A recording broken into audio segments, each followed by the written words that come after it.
welcome, fight fans. Happy Monday. Welcome on into the show. Thank y'all for stopping by and spending a few minutes to chill with me. This is the show, The Undercard. And today we're going to be talking about Goldenboy promotion boxing from Friday night. And we're going to be talking a little bit of Bellator from the Saturday nights. Bellator was a good card for the most part. There were a couple of lackluster fights, but for the most part, very entertaining. Boxing, however, I think stole the show this weekend. There was a lot of good fights. We saw a lot of young prospects up and coming to see exactly what the future of boxing has in store for us. And I'm going to be honest with you guys. I am getting very excited about boxing, especially some of these lighter weight divisions. That's where like the real excitement is. The super middleweights, the bantamweights, the flyweights. Boxing is, in my opinion, at a all-time high.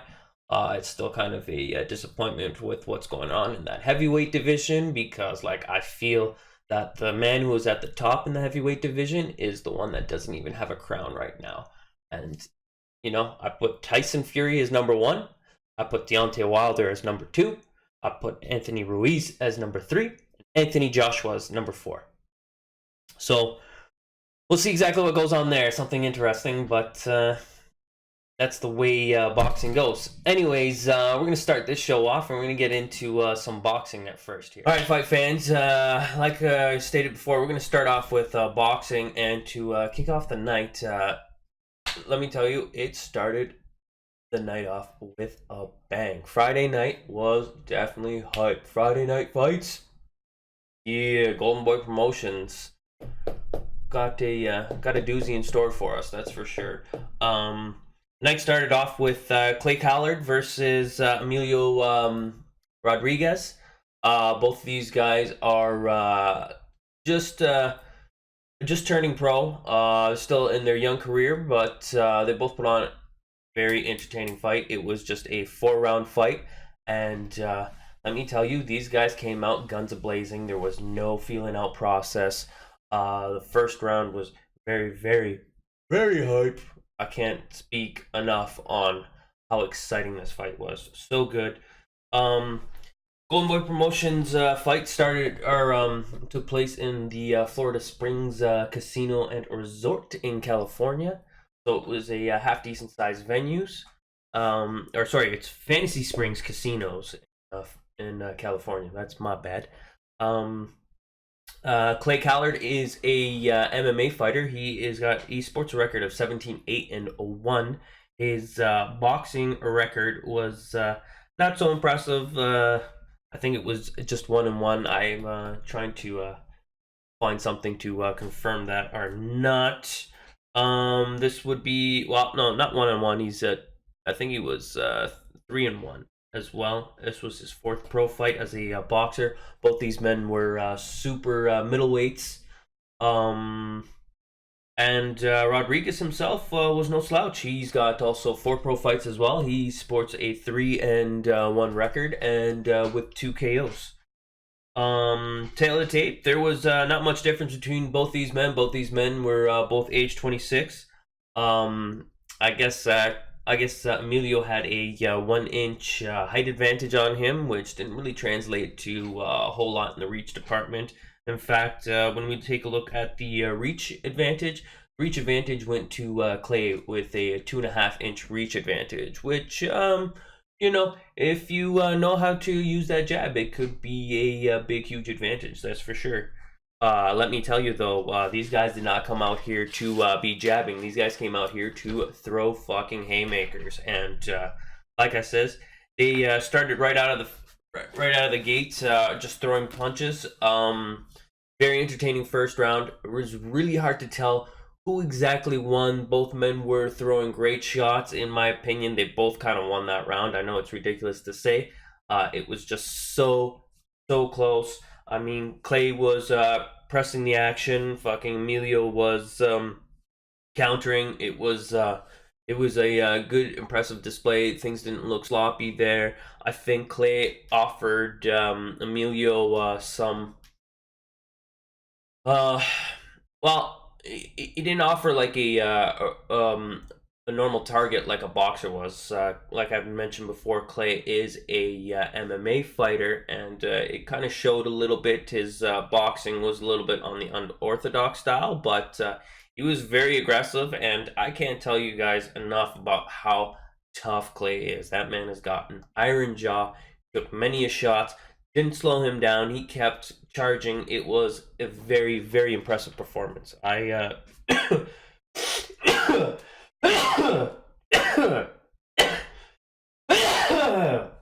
Oh, sorry, excuse me about that.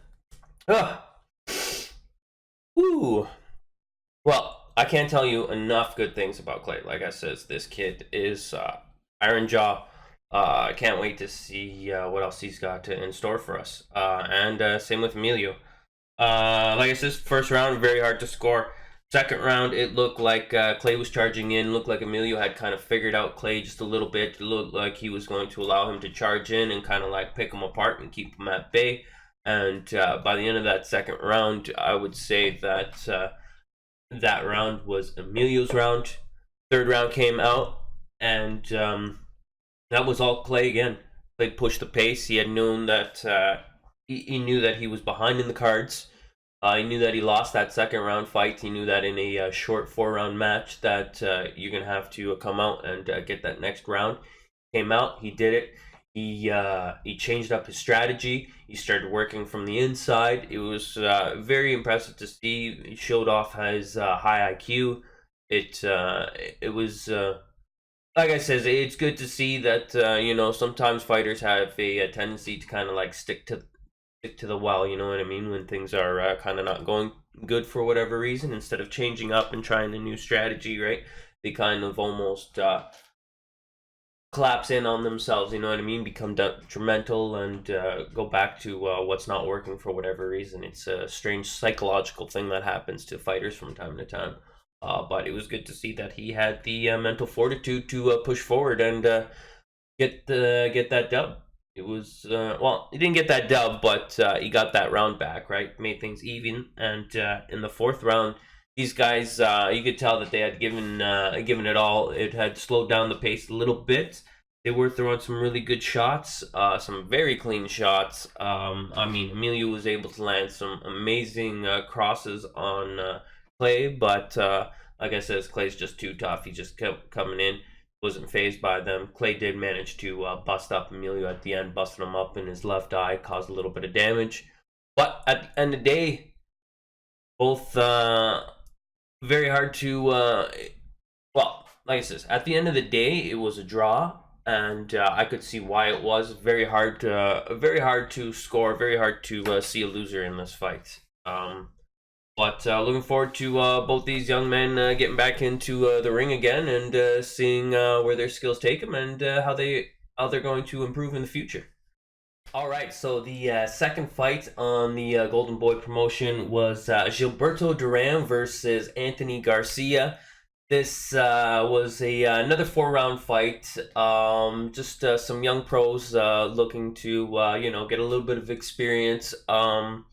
This was more so a leading of the lamb to the slaughter fight. This is a kind of a tune-up fight for a young amateur that is showing a lot of promise, who's got a very well-established amateur pedigree. Anthony Garcia has a record of 95-10 in the amateur ranks. He's a 7-time national champion in the national ranks. He's only 19 years old. This kid has definitely got an amazing pedigree, and he was going up against an opponent that like his full-time job is at the YMCA, and he is he's a boxing coach at the Y, and it's kind of like a hobby for him, boxing, right? So this you could tell that this was not good. Gilberto Duran is from Washington. He sports a record of 3-2. The one big note that I did notice at the start of this fight is that he has never won a match against an opponent that has got a victory before. So, like I had said at the start of this, pretty much a tune-up fight, leading the lamb to the slaughter, pretty much. On the other hand, Anthony Garcia, like I said, is 95-10 amateur record, 7-time national champion. He's got a pro record of 2-0 with 2 KOs. He's fighting out of Oakland, and yeah, he just turned pro. He looks really polished. He is managed by the same people that manage Ryan Garcia's career. Um, Hopefully, one day in the future, when these guys become bigger fighters, we'll possibly get a chance to see those two young studs fucking throw on a spirited tilt. I think that would be pretty amazing. Though I think Andy Garcia's definitely got fucking miles ahead at this point. Uh, However, Anthony Garcina, he needs to. He needs to learn a few things, figure out a few things. You could tell that he was the definitely very skilled fighter. He had a lot of good things going for him. He just needs to get out of this habit of kind of like suffocating himself a little bit. He'll land a nice big clean shot, and then he'll kind of close the distance. But he needs to use his size to kind of step back after a clean punch, so that he can set up more punches, right? Just so that he can deliver the full blow instead of trying to fight on the inside, right? Which has reduced his power in this fight. Let me see. Like I says, Garcia hurt Durand in the first round.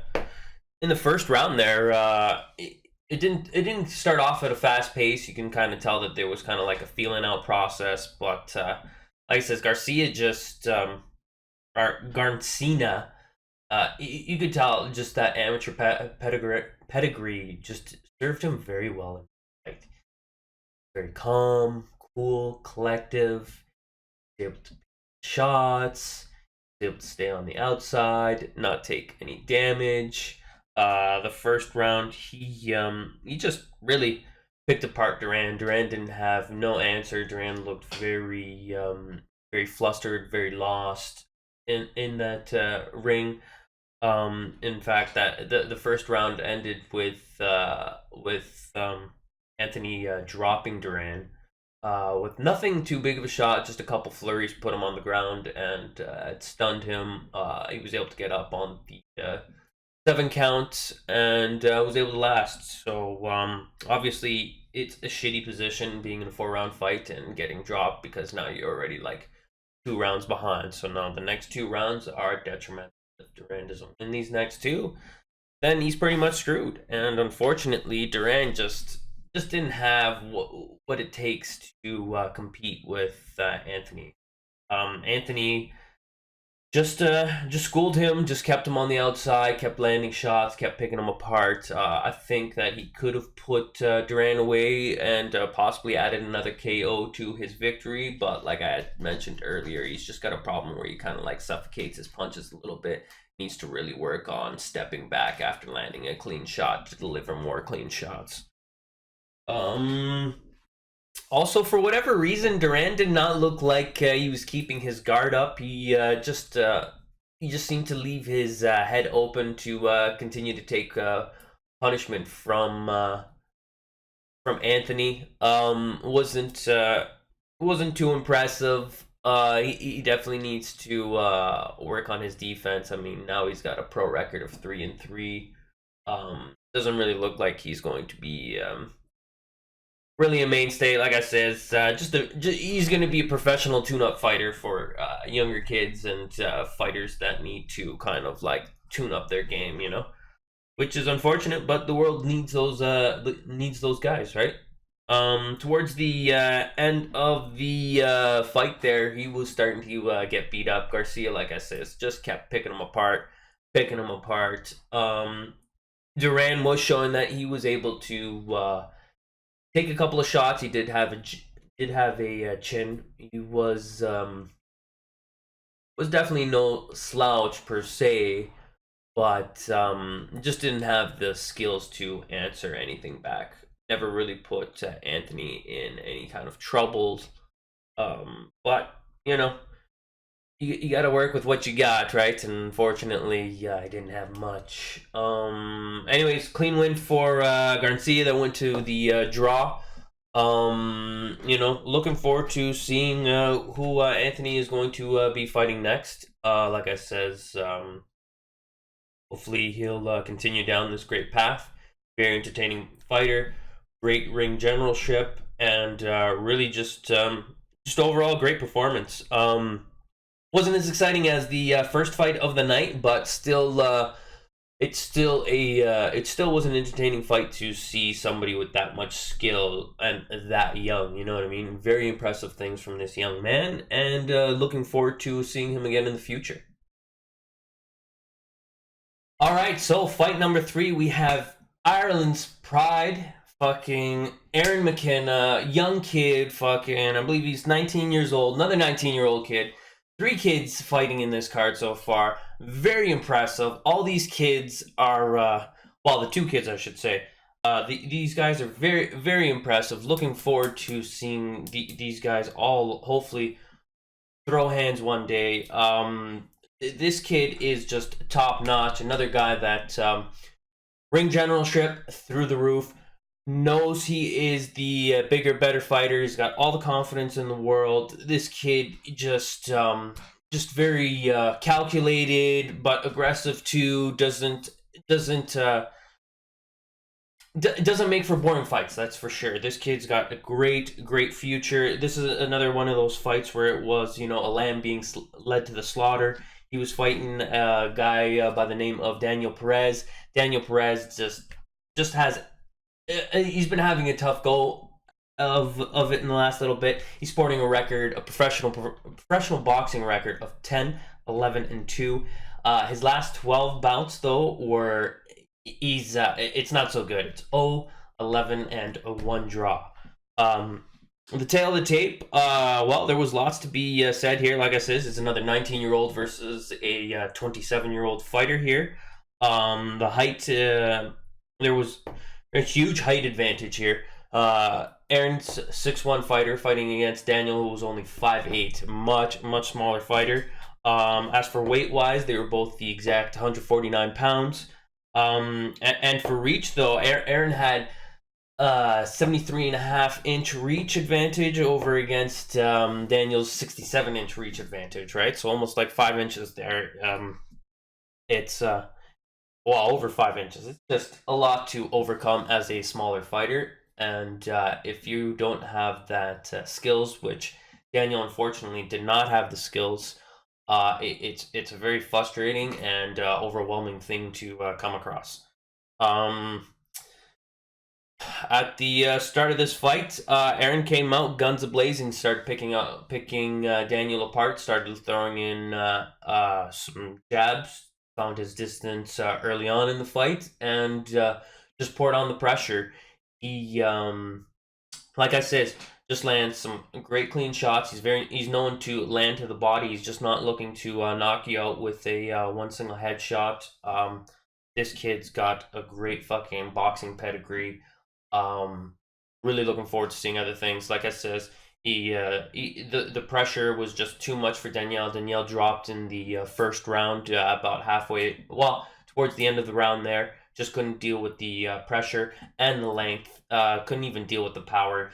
Aaron is definitely the complete package. Can't wait to see this guy fight like a Ryan Garcia or even Anthony Garcia from the previous fight before. I think boxing has got a bright future coming up. Aaron is already training with some high level talent. He's been training with Amir Khan and Vasily Lomachenko, right? And those two guys are no slouches in their own regards. So this kid definitely has got a bright star in the future, one to watch out for, one to keep an eye for. Hopefully they start maybe fast tracking this kid a little bit, but he's got to get something like 20 wins underneath his belt before he starts competing. So hopefully within the next 3 to 4 years, we're going to see him in the mix for something big. Definitely loving what this kid has to offer.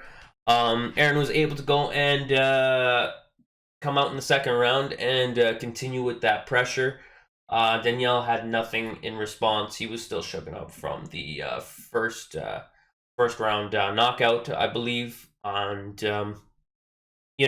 Aaron just like says, cold calculated was never gonna get Danielle get back into this fight, and you know, more props to Aaron, but also at the same time, like I says, these guys have been the last two fights were like, lambs being led to the slaughter.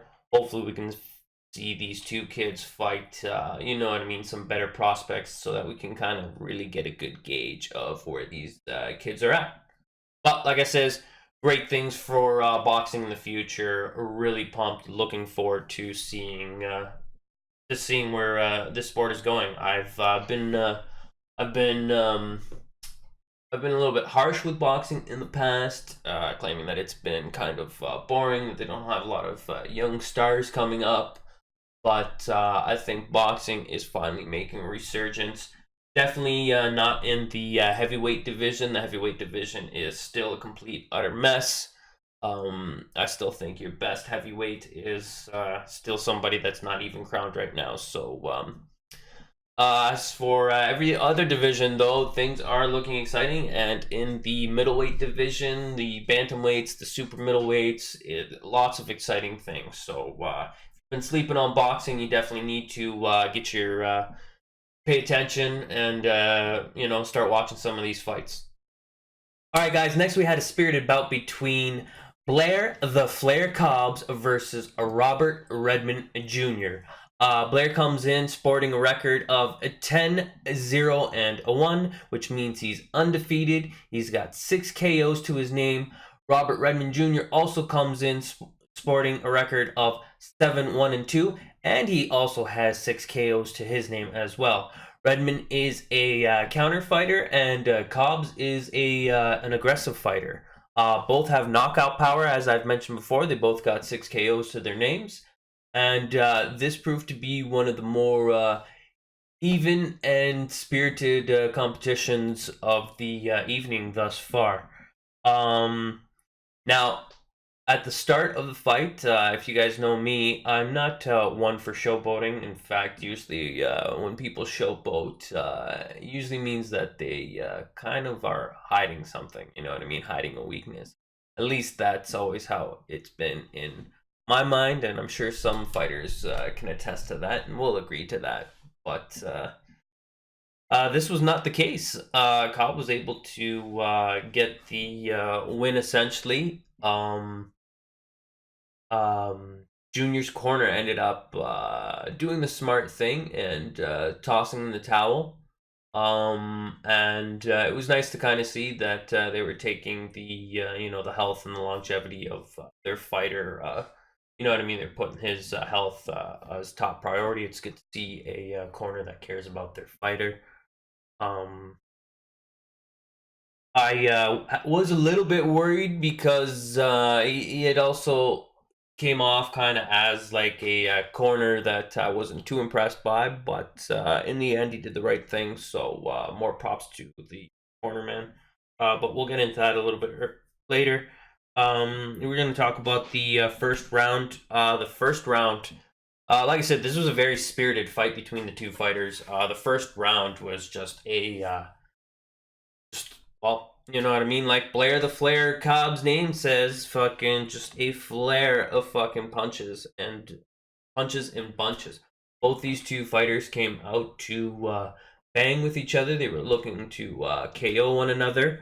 And Cobbs just came out and started picking Redmond apart. Redmond was able to land a few counters.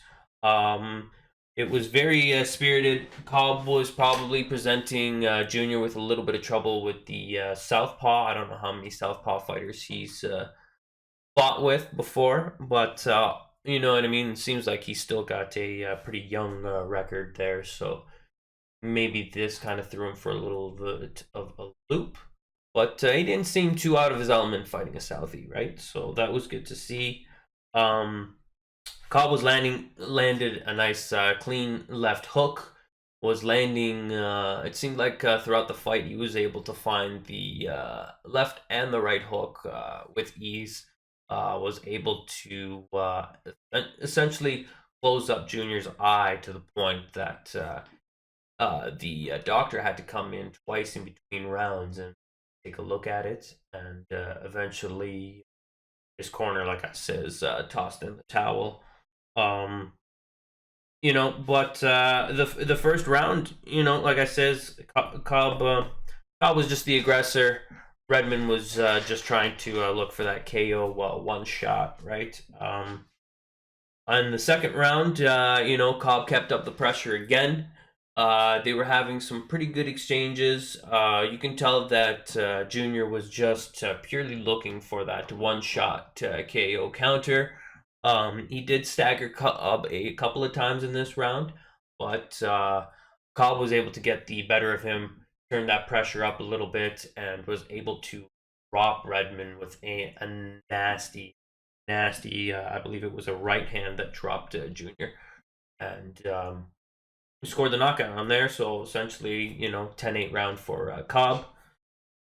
Um, Redmond was able to kind of survive the storm and weathered it. Cobb was not quick to push the pace and look to KO him. Cobb was showing his, ring generalship in there, right? Not looking to waste an absorbent amount of energy, right? Just in case this round, or just in case this fight went into the later rounds, which it ended up going into the sixth, right? And 6 of 8, so that's pretty late, anyways. Let me see here. The start of the third round was a little bit on the slower side. Cobb looked to be a little bit more patient. He looked to be respecting the power of Junior. Junior was able to back him up, and because Cobb had started off slow here, it looked like Redmond was starting to build up a lot of confidence. But towards the end of that round, Cobb just kind of like cranked up the pressure again, started to pick Junior apart, and was almost able to knock him down there. It looked like a knockdown, but it was essentially ruled as a slip. I thought they were incorrect at first, but in between the third and fourth round, they were able to give us a proper replay. And even though Cobb had stunned Junior, and Junior just looked like he had a wide stance, so that like when he like approached and was backing up in the ring, his right foot actually did slip out of the ring and did cause him to fall, right? So as much as I thought it was a knockdown and it definitely was going to lead to a knockdown, it was essentially ruled a slip. And Junior got saved there a little bit. Definitely got a quick minute to rest and was able to recover well, right? And Cobb, yet again, like I says, was very smart about it. Looked to be patient and looked to push the pace to KO him. So very very smart, very intelligent fighter. It was it's nice to see the ring generalship that a lot of these young fighters coming up have. As for the fourth round, this was actually one where I thought in between rounds here that Junior's corner didn't really offer him great advice. I knew that they were like behind on the cards, but 3 rounds in a 8-round fight. I mean, you're not halfway there yet, and already his corner was telling Junior that you need to knock him out. You need to knock him out, and I myself thought that was just bad advice. But at the same time too, I don't know his fighter. He knows his fighter the best, right? So I mean, from an outside perspective, yeah, it did look like it looked like kind of a not so smart thing to do, but these things kind of happen sometimes. It did serve him well, the advice that he gave him, because he really did need to start swinging for the fences and start being kind of like an aggressor, because at this point his punch count was so low. I mean, his opponent was landing at a higher percentile rate, and definitely like doubling, even close to like tripling landed shots, right? Maybe he just uses a technique to just kind of snap him out. But like I said, you never really want to tell your fighter to start looking for a KO that early. But I mean, like that also has like psychological ability to either that can go both ways, right? That can either like make that fighter snap back and fucking get him going, you know what I mean? And then that could also kind of like, if he's already struggling and he's having a hard time, that could also kind of like put him into quicksand mode, right? Where he's scrambling, but you know, no matter what he's doing, you know, he's just in that quicksand. Things are bearing, things are getting are starting to suffocate, right? But Junior showed that he is a strong fighter, strong mind, strong will, right? Strong minded, and he was able to get in there and start getting a little bit more aggressive. He actually did win the fourth round. Cobb kind of started with a flare of shots. It came out the aggressive. They had like a big exchange, and then it looked like Cobb had just gassed out, right? Junior was able to land some big shots. They had some big exchanges between the two of them at the end of the round, but Junior was getting the best of him and really tested the chin of Cobb. I thought for sure that well, not for sure, definitely at the end of this round, Junior won, and you can tell that the momentum now was with Junior. Unfortunately, as it came to the fifth round, Cobb Cobb just started to come out. There was already a problem, and you could tell that in the fourth round, about halfway through it, that Junior's left eye was starting to swell up, and it looked pretty bad. And through that round, you could swell up further and further and further.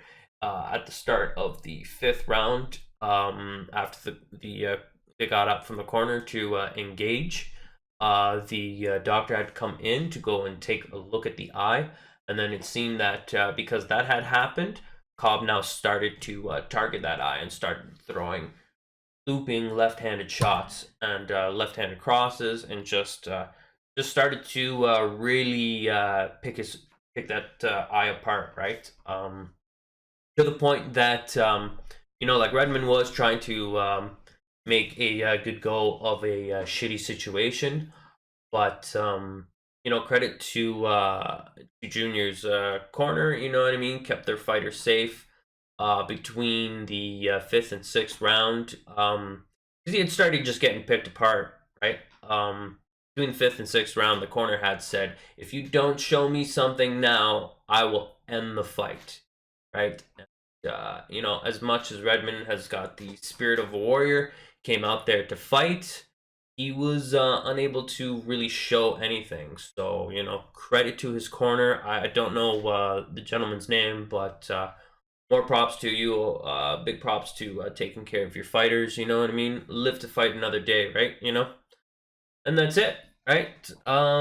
Good scrap. Looking to see what Cobb has in store for the future.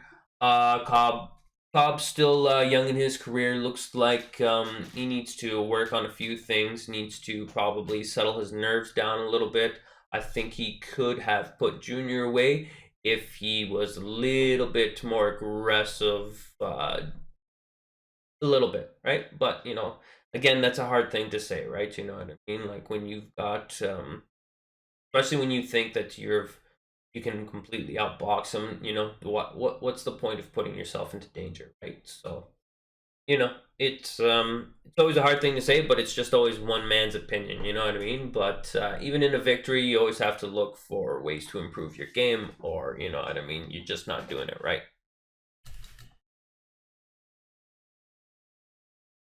All right, so next fight was the super lightweight division. We had a pretty good scrap between Luis Feliciano versus Fernando Carcamo.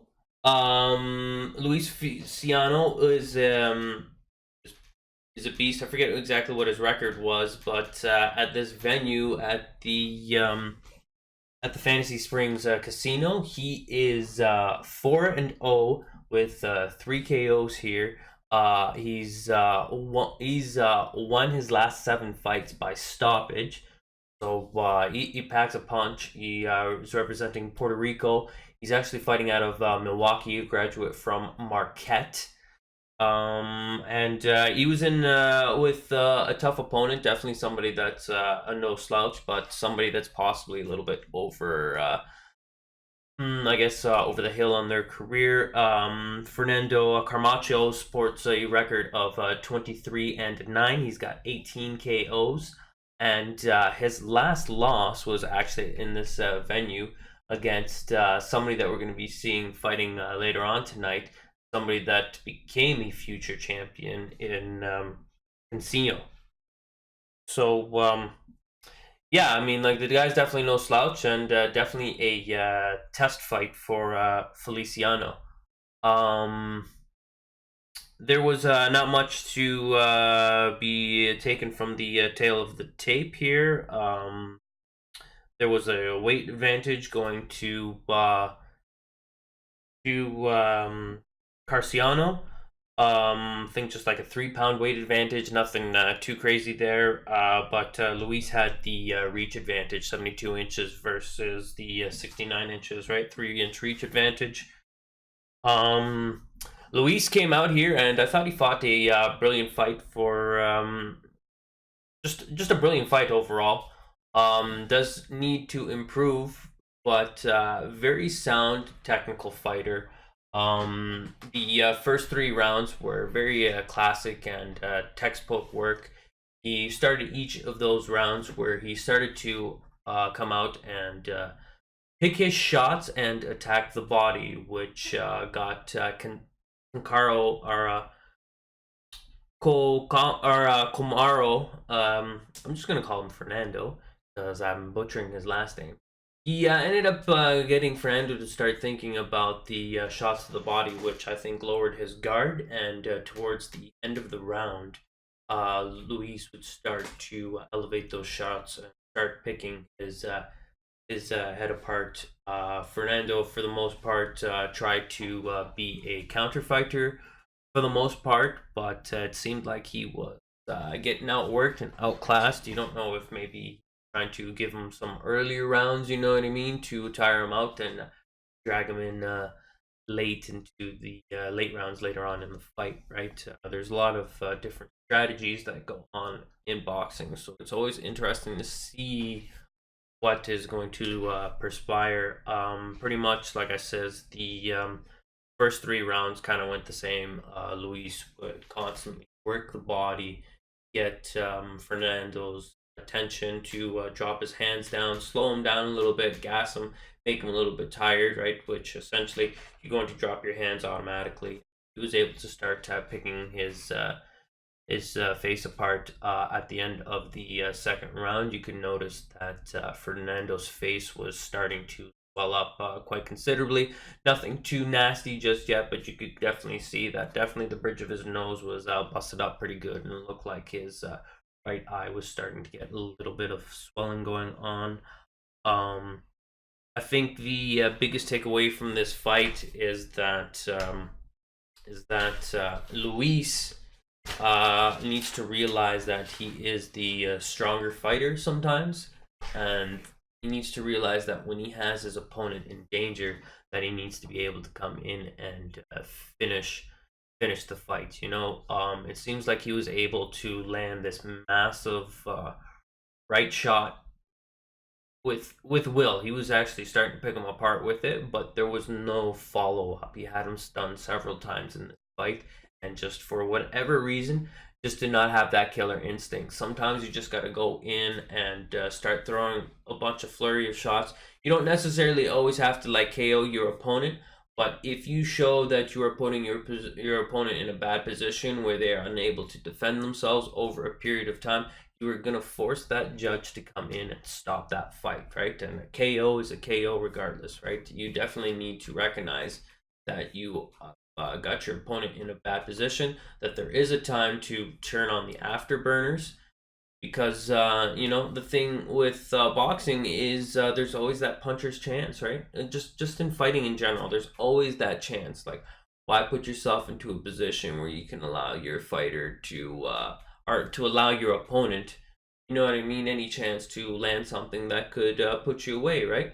essentially when you start dominating a opponent like Luis is, you put your opponent into a dangerous spot, right? And they are going to be coming out swinging for the fences because they know that they've got nothing to lose at that point, right? And Ferdinand was starting to land some big shots. He was starting to stagger Luis a fair bit. It looked like in the fourth round that Ferdinand kind of came out and push the pace of things, right? It seemed like Luis was starting to respect the power that Fernando had, because Fernando definitely has some power. He's got 18 KOs in his career, so you could kind of see that maybe that was a little bit why Luis was a little bit hesitant to go in and get that kill, because it did seem that Fernando was able to counter him several times and landing big shots, slowing his attack down.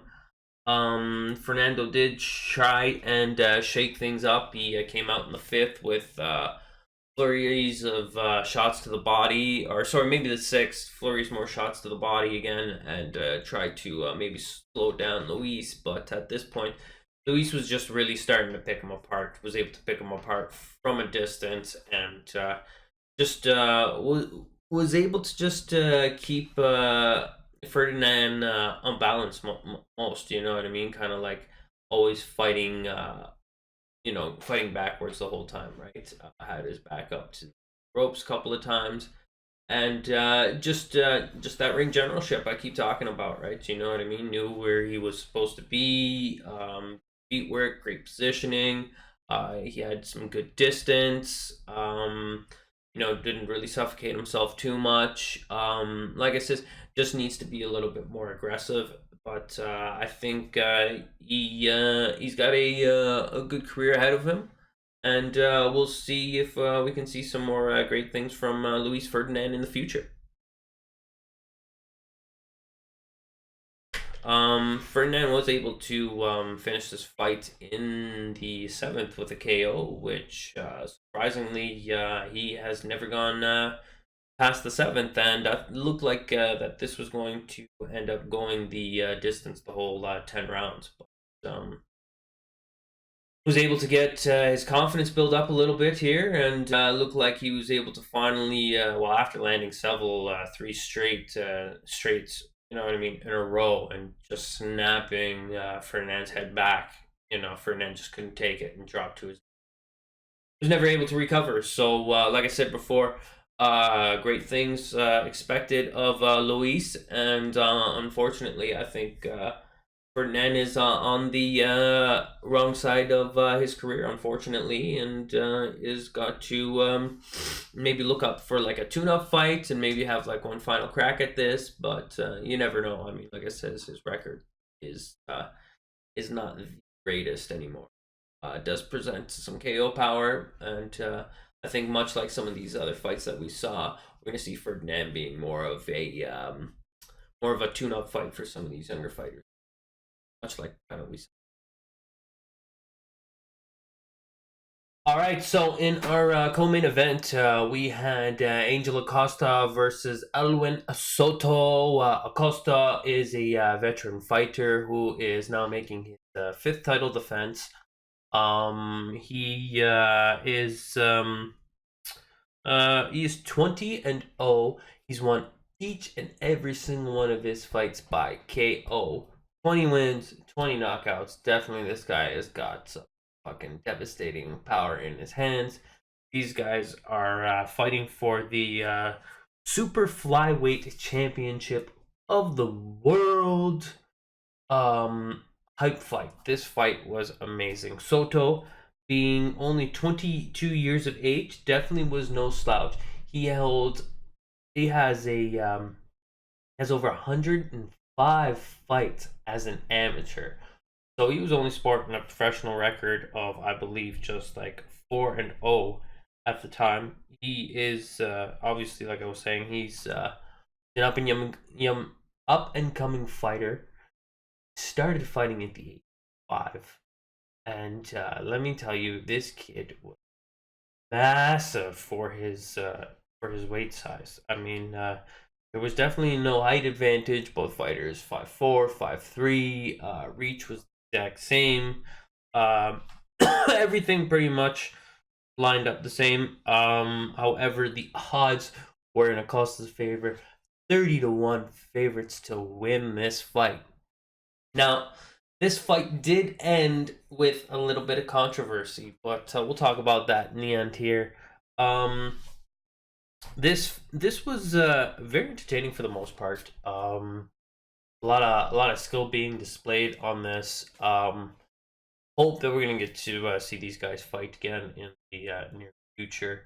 From my recollection, Soto, I believe, came out the aggressor in the first round there, and kind of was pushing the pace, was picking the body apart. In my opinion, he had done enough to win that first round.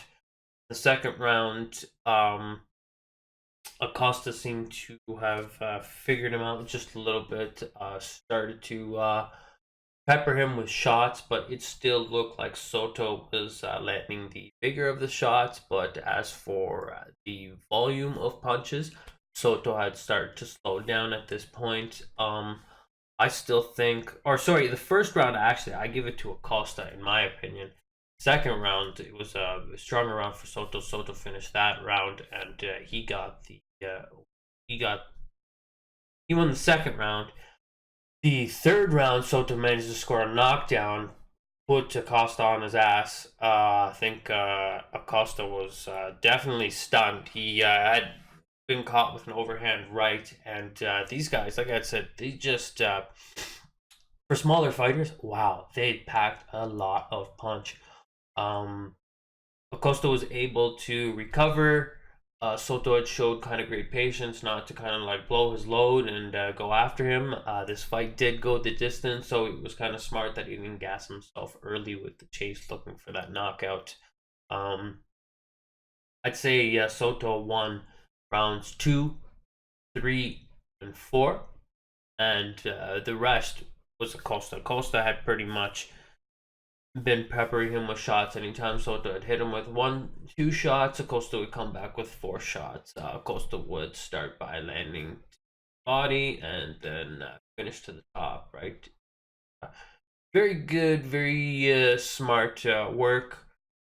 Unfortunately, fortunately in the end, we've got a terrible. I don't know. It's rough to say. It's hard to say if it was a terrible stoppage. I think I personally would have liked to have seen Acosta being given the chance to actually hit the canvas there. I know he was stunned. I know he was staggered, but the guy's a champion. You got to give him the ability to fight out of that. I do realize he's still young, and I don't think he was. I mean, he was definitely going to take some more damage going down, but you got to give the opportunity, right? I think the referee ultimately saw that Acosta was going to get knocked out, so I kind of see and kind of like side with the ref and kind of understand where he's coming from in all of this. But at the same time, too, it was just a bad stoppage. Yeah, championship fight. These two definitely gonna have to meet, and they're gonna have to do it soon, within the next like 2-3 months. Just like we're watching this main card coming up, Cancio versus Machado. Machado was supposed to just steamroll Cancio, but Cancio made him pay the price, right? And now we're trying to find out tonight if that was a fluke or not, and we're gonna find out and see if the boxing gods were correct. Like I said, hopefully we're going to see these two guys back in the ring sometime soon. I don't want to see them fight anybody else. They need to be fighting each other. We need to sort this out for the sake of boxing. Definitely.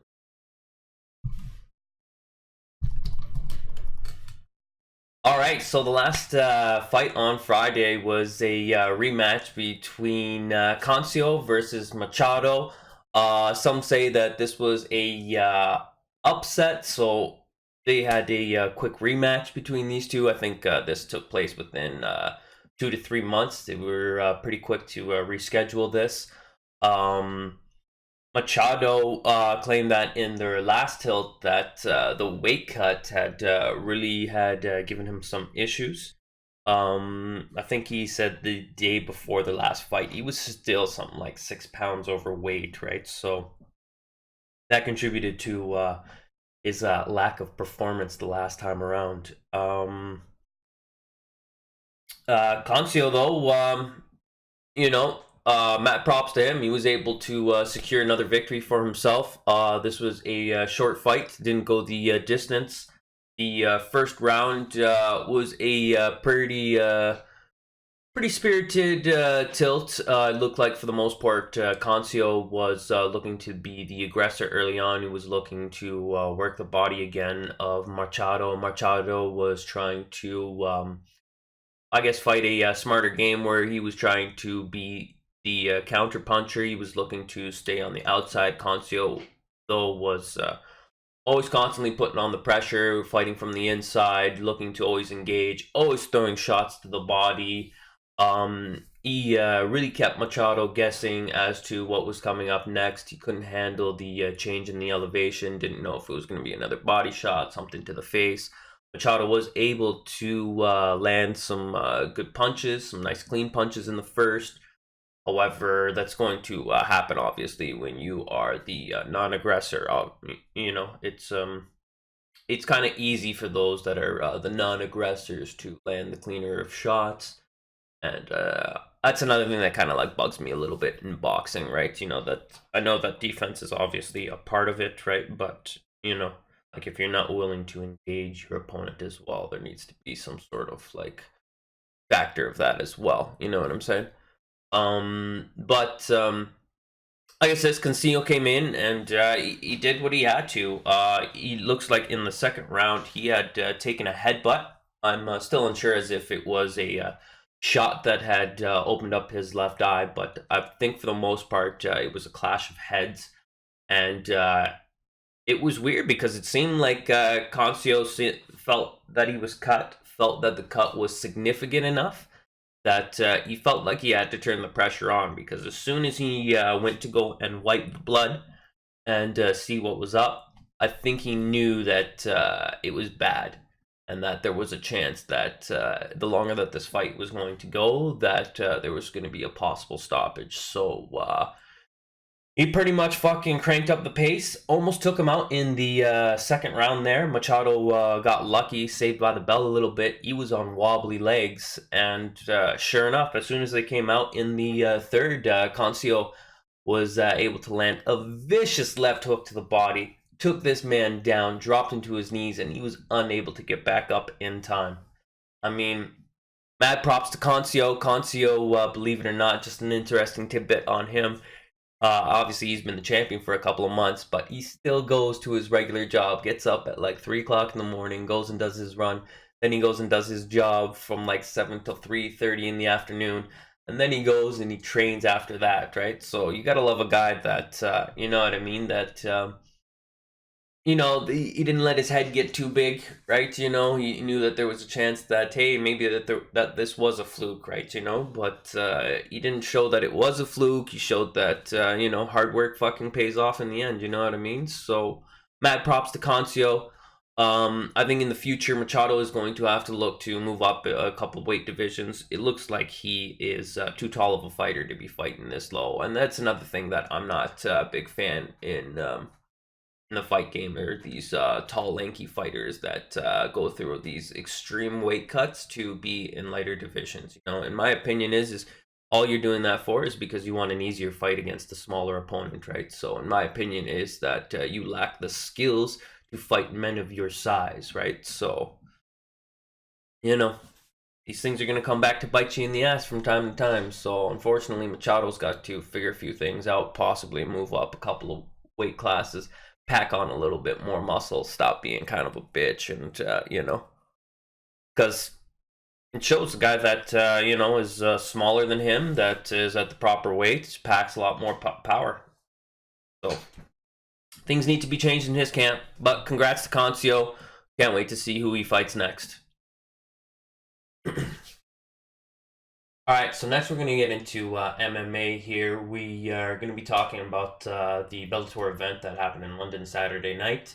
We're going to dive into the main card, talk a little bit about some of those fights. And the first fight we're going to get into is Mike Seabass Shipman versus Castillo Van Steen. Shipman is he's a seasoned fighter. He's been at this for a while. Doesn't support a winning record, but he looks like he's in great shape. He trains with some big names. He trains with Michael Venom Page and that crew out there. So you know that the man's definitely no slouch. Castillo Van Steen, I believe he was a um, well, classic kickboxer from Holland, pretty much, and it showed in this fight. Shipman came out and tried to. Mike came out in the first round and showed great control. He was in control of the fight. He held Van Stein down, held him on the cage for the most part. Castillo did manage to land three nasty elbows while they were on the ground, right? So at the end of the first round, it was really hard to say who had won, right? Because Shipman had control of him the whole time, but Castillo was the one that landed the bigger strikes.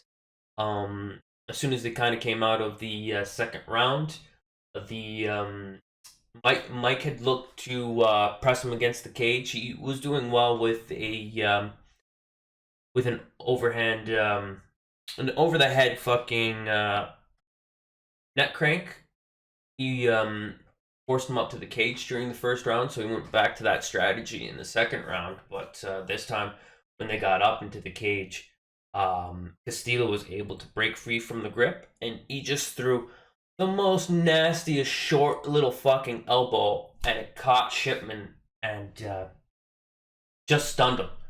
Dropped him to the ground, and a couple quick shots later, fight over. Castillo with an impressive victory, and you know, not much else to be said about here. We'll see if he's going to fight some higher level opponents. He was claiming after the this fight he was wanting a title shot. I still think that there's still some room for improvement. Like I says, he wasn't fighting against top tier talent. Not to take anything away from Shipman, you know what I mean? Because everybody works their ass off to try and get this shit. You know what I mean? It's a hard business to cut your teeth in this MMA, right? Just fighting in general. But he did look good. You know, hopefully he'll continue to improve and and learn from this loss. Um, but yeah, that's all that's really said. I don't think Castillo is going to get a shot anytime soon. Like I said, I think he needs to fight some higher level competition, and then maybe in a couple of years we'll get a title shot. So the next fight we're gonna get into here is Denise Keyholt versus Bonnie Tyrell. Keyholt is a very accomplished kickboxer from Holland. She has been working with the Gracies to get her ground skills working. Like I said, she's a very accomplished fighter, very dedicated to her craft. She's still on the young side of things. Lots to learn. Prolific fucking striker. Once she gets the ground game going, she's going to be a force to be reckoned with. Um, all props to Bonnie Tyrell. She was a tough fighter on her own, but she just couldn't put up with the ground and pound of Keyhole. Keyhole for 3 rounds was able to take her to the ground. She almost finished her early on with an armbar. She was showing the impressive skills that she's been learning with the Gracies. Um, they just I can't tell you how glad it makes me to see kickboxers, you know what I mean, accepting that they need to learn the ground game. The ground game is something that they have to add into their arsenal. And I'm very big on kickboxers that come from Holland. I think they are some of the cream of the crop when it comes to kickboxing. They've got the boxing skills and the Thai kickboxing skills as well. You know what I mean? And they've merged those two into an amazing skill set, and I think Holland is where the premier and mecca of kickboxing. in my opinion. I know some are gonna disagree with that, and say Phuket, and I myself have trained in Phuket, and I love fucking Thailand. Thailand's amazing, and I've got great respect. But like I said, as for like a complete kickboxer, I think I really like what the Netherlands is doing, boxing skills that they've incorporated. Um, but Denise, like I said, it was good to see that she was smart. She noticed that she was the superior ground fighter, so she was looking to fight on the ground and get some experience and show what she can do. Show that she is just not a one-dimensional fighter, right? So, congrats to Denise Keyholt. Can't wait to see what else we got for you in the future, and hopefully your skills keep on improving. And can't wait to see you in that cage again soon. Okay, so our next tilt was between well, two big boys that could actually do some damage, and because of it, I think this fight had suffered a little bit. A lot of respect going on between these two combatants. I'm talking about Edwards versus Osuka. Basuka is a young man, 23 years old. Edwards, 26 years old. Both men sporting a similar record of 7-0 for Edwards and 7-1 for Basuka. Basuka is clearly a kickboxer, very fit young gentleman. He's an accomplished striker, but I think he's going to have to figure out a few things. He's going to have to develop some sort of a ground game because when he is unable to strike, it seems that everything is kind of slowed down. This was a boring fight for the most part. I'm not gonna lie, there was very little action to be had. There was a slip by Busaka in the first round where Edwards tried to come in with a flying knee, grazed him. Busaka's chin, I have to say, is probably one of the top level fucking chins out there. That man can eat a fucking shot and still keep coming forwards. He did get staggered in the third with a high leg kick, but for the most part, Osaka tried to come in to be the aggressor, and Edwards just kept circling away and kept coming making Osaka come towards him, and he would just kind of pick him away with a couple of shots. Wasn't really looking to engage too hard. I felt Edwards could have maybe implemented a couple more leg kicks. You know what I mean? I felt like his leg was out there waiting to be picked apart. But at the end of the day, I guess Edwards did enough to win. There was a lot of boo birds going on in the crowd because, like I said, this wasn't the most exciting fight. You know what I mean? And I kind of understand it from the fans' point of views, but you guys got to also realize that this is business. Well, first and foremost, it's a business, right? And any L on your record is detrimental to dollars in the future, right? So, as boring as this fight was, and I agree with all the fans that this was kind of something that nobody really wants to watch ever, especially when it comes to paid TV.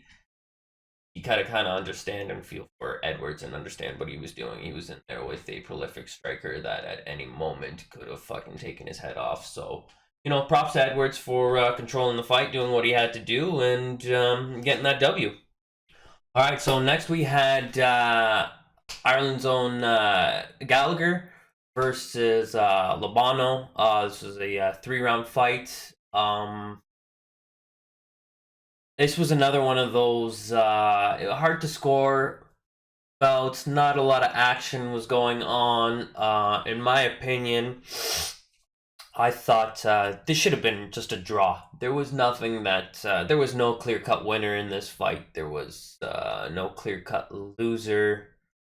I mean, I myself personally thought Lobano had did enough to win this fight, but that's the problem when you go to the cards. You leave it in the judges' hands, and depending on what the judges saw and what they felt, they make the decision to as to who wins, who loses, right? And both these guys are highly talented. Gallagher's got a purple belt in jiu-jitsu. Lodano's a black belt, and it kind of showed. Gallagher was looking to try and take this fight to the ground and submit somebody who had better submission game than himself, but was able to secure a win. Like I said, there's not much to really talk about this fight.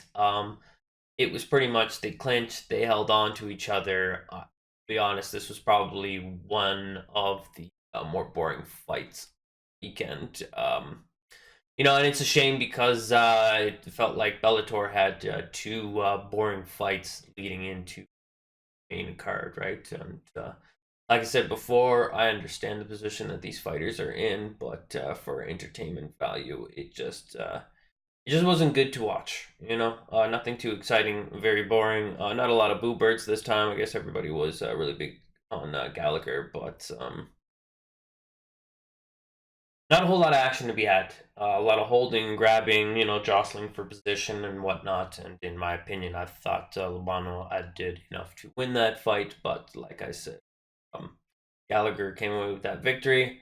I'd kind of like to see scrap at it again and hopefully some sort of some more action the next time because just wasn't that good. Kind of boring fight, but thus is the challenge with becoming and being a professional fighter, right? Sometimes you have to fight a safe, solid game so that you can advance in your career. So congratulations to Gallagher, and yeah, looking forward to seeing these guys again scrap it out in the future.